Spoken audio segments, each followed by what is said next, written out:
Welcome student. आज हम class 12 OCMBA उसका चैप्टर 10 मार्केटिंग मैनेजमेंट उसका पार्ट 4 जो है उसके बारे में यहाँ पे डिस्कशन करेंगे। ओके, तो डायरेक्टली हम ये स्टार्ट करते हैं। नेक्स्ट स्लाइड में आ रहा है प्रमोशन। तो इसकी कंसेप्ट यानी कि डेफिनेशन की बात की गई यहाँ पे। प्रमोशन जो है एक मार्केटिंग मिक्स का इम्पोर्टेंट पार्ट रहा है। जो हमने आगे देखा था प्लेस प्राइस, उसी तरह से ये भी एक इम्पोर्टेंट पार्ट है।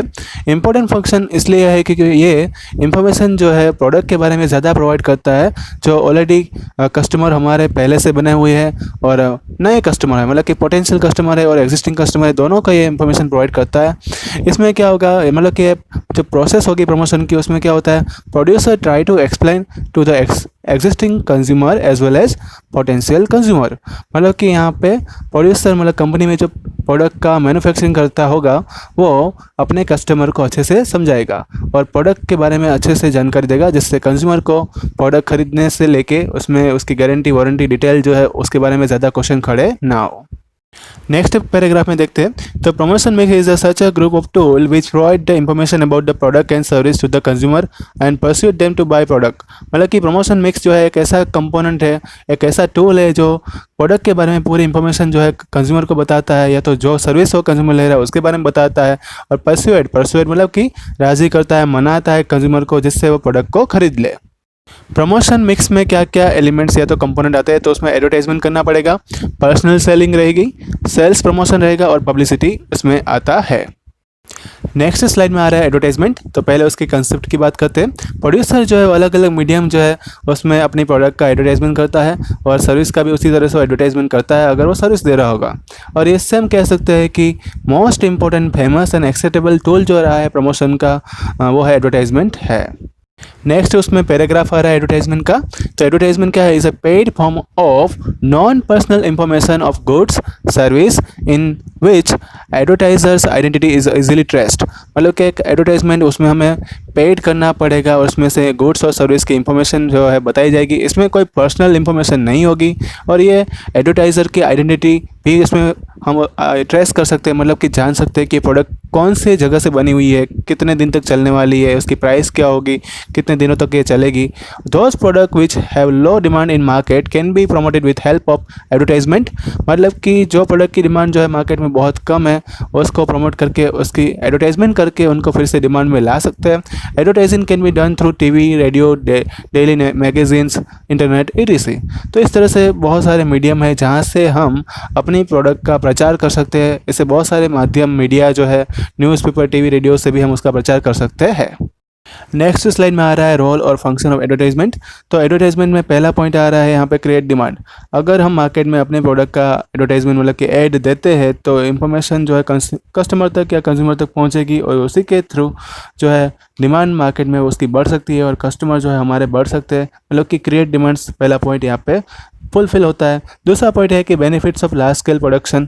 अगर हम एडवर्टाइजमेंट करेंगे तो हम पोटेंशियल कंज्यूमर तक पहुंच सकते हैं। पोटेंशियल कंज्यूमर मतलब कि बहुत ज़्यादा जो अपने पास आते ही रहेंगे, मतलब वो फिर से आएंगे, ऐसे कंज्यूमर तक हम पहुंच सकते हैं। उसका रिजल्ट ये होगा कि बिजनेस यूनिट जो है उसको बहुत ज़्यादा रिटर्न मिलने लगेगा और एडवर्टाइजमेंट कॉस्ट भी उसमें से निकल जाएगा।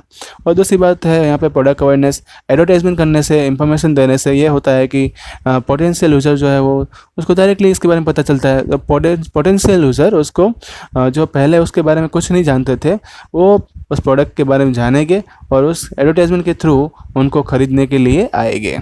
नेक्स्ट स्लाइड में है हेल्पफुल इन एम्प्लॉयमेंट जनरेशन। अगर हम ऐड देते हैं तो इसका मतलब ये होता है कि सर्विस और प्रोडक्ट जो है उसके बारे में लोगों को पता चलेगा और एक एम्प्लॉयमेंट अपॉर्चुनिटी भी क्रिएट हो सकती है। फिफ्थ पॉइंट यहाँ पे ये बताया कि betterment of the standard of living.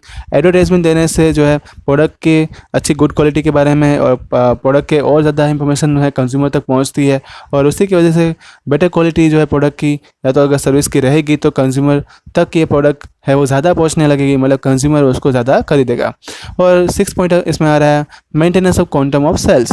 Continuously अगर हम एडवर्टाइजमेंट करते रहेंगे तो उसका मतलब ये होगा कि नई प्रोडक्ट्स जो है वो मार्केट में जल्दी लीड करने लगेगी और कंज्यूमर के माइंड तक पहुंच जाएगी। आजकल हम देखते हैं जो सेलिंग और का कंसेप्ट जो है उसमें अमेज़ॉन, फ्लिपकार्ट जो है वो लीडिंग कर रहे हैं। ये पहले कंपनियां कहीं पे आपने देखी थी, उसका नाम सुना था नहीं? तो क्यों ऐसा हुआ? क्योंकि इसने क्या किया, एडवर्टाइजमेंट किया। एडवर्टाइजमेंट के थ्रू कस्टमर जो है उसके पोटेंशियल कस्टमर में कन्वर्ट हो गए और उसी के पास से ज़्यादा प्रोडक्ट लेने लगे और अभी वो कंपनी टॉप लेवल में पहुँच गई। इसका रीज़न रीज़न ही है that is the reason why at a time of purchase consumer show the prompt preference to the particular brand of product and that maintains the sales at a consistent level. मतलब कि consumer जो है वो हमेशा इसको ही पसंद करेगा जो प्रोडक्ट की ब्रांड जो है उसको देखेगा, उसमें भरोसा देखता है और उसी से वो सेल्स मेंटेन हो जाता है कंपनी का और कंसिस्टेंसी लेवल पे आ जाता है और प्रॉफिट में वो कन्वर्ट होने लगता है। नेक्स्ट स्लाइड में ऑब्जेक्शन अगेंस्ट द एडवर्टाइजमेंट। तो यहाँ पे हायर एक्सपेंसेस जो है अपर क्लास की तरह होता है, उसी की वजह से पुअर के प्रति यहाँ पे एक हीन भावना देखने को मिलती है। और दूसरी बात कि एडवर्टाइजमेंट जो है एक एक्सपेंसिव एक्टिविटी है, उसमें बहुत ज़्यादा खर्चा होता है। कहीं कहीं पे बिजनेस यूनिट को बहुत ज़्यादा अमाउंट जो है पे करना पड़ता है ऐड डालने के लिए, जैसे कि पेपर है, टीवी है, रेडियो है, उसमें देना पड़ता है।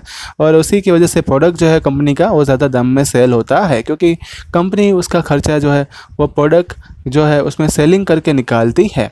Right intention to the attract consumer and portrait competitor as inferior advertisement is used. इसमें इरादा ये रहता है कि हमेशा कंज्यूमर जो है उसको अट्रैक्ट हो और अट्रैक्ट होने के बाद वो कॉम्पिटिटर जो है मार्केट में उनको भी वो पीछे डाल दे। उसी के लिए एडवर्टाइजमेंट जो है हमेशा मार्केट में एक कंसेप्ट के फॉर्म में कोई भी कंपनी यूज़ करती है। नेक्स्ट स्लाइड में है जो सब स्टैंडर्ड क्वालिटी के गुड्स जो रहते हैं उनको अट्रैक्टिव बना के कस्टमर को हम उसको बेच सकते हैं, इसके लिए हम एडवर्टाइजमेंट करते हैं। कभी कभी ऐसा होता है कि अनइम्प्रेसिव एडवर्टाइजमेंट जो है उसमें अननेसेसरी प्रोडक्ट भी साथ में बताए जाते हैं। और कभी कभी ऐसा होता है कि कंज्यूमर जब इंफॉर्मेशन गेन करता है, जैसे बीड़ी, सिगरेट, लिक्वियर, च्यूइंग, टबैको जो है, तो उसकी वजह से हार्मफुल इफेक्ट जो है वो लॉन्ग रन मतलब कि बहुत समय खाने के बाद जो है देखने को मिलती है और उसको लत लग जाती है। कंपनी जो हमेशा ऐसा चाहती है कि आइडेंटिकल प्रोडक्ट जो है वो प्रोड्यूस करे और उसका इस्तेमाल करे और उसका लार्ज स्केल पे वो एडवर्टाइजमेंट करे, जिससे बहुत सारे कस्टमर अट्रैक्ट हो। लेकिन हमेशा ऐसा होता नहीं है, क्योंकि मार्केट में कॉम्पिटिटर बहुत ज़्यादा है, उसके सामने खड़े रहना भी आजकल बहुत ज़्यादा बहुत बड़ी प्रॉब्लम हो चुकी है। मतलब कि आपको एडवर्टाइजमेंट एक कंसेप्ट लेना ही पड़ता है। नेक्स्ट स्लाइड में है पर्सनल सेलिंग। तो पर्सनल सेलिंग का जो कंसेप्ट है वो सेलर यहाँ पे डायरेक्टली अपने कंज्यूमर जो है उसको समझा सकता है। पर्सनल सेलिंग जो है उससे एक विश्वास जो है खड़ा होता है, जिससे कंज्यूमर जो है उसको हमेशा एक रहता है कि ट्रांसपेरेंसी रहती है, हमेशा कोई डाउट होता है तो वो उससे पूछ सकता है। और any doubt regarding product in the mind of prospective consumer can be clear by seller. मतलब कि जैसे वो प्रोडक्ट खरीद लेगा या तो सर्विस खरीद लेगा, उसके बाद कंज्यूमर के दिमाग में कोई ऐसा डाउट रहेगा नहीं, क्योंकि वो डायरेक्टली जो है वो सेलर के कांटेक्ट में है, इनडायरेक्टली यहाँ पे कोई कांटेक्ट है नहीं। नेक्स्ट स्लाइड में है पर्सनल सेलिंग। तो according to professor Philips Kotler के हिसाब से बात करें तो यहाँ पे सेल्समैन एक ऐसा पर्सन है जो बिजनेस यूनिट को रिप्रेजेंट करता है टू द कंज्यूमर, मतलब कंज्यूमर के सामने।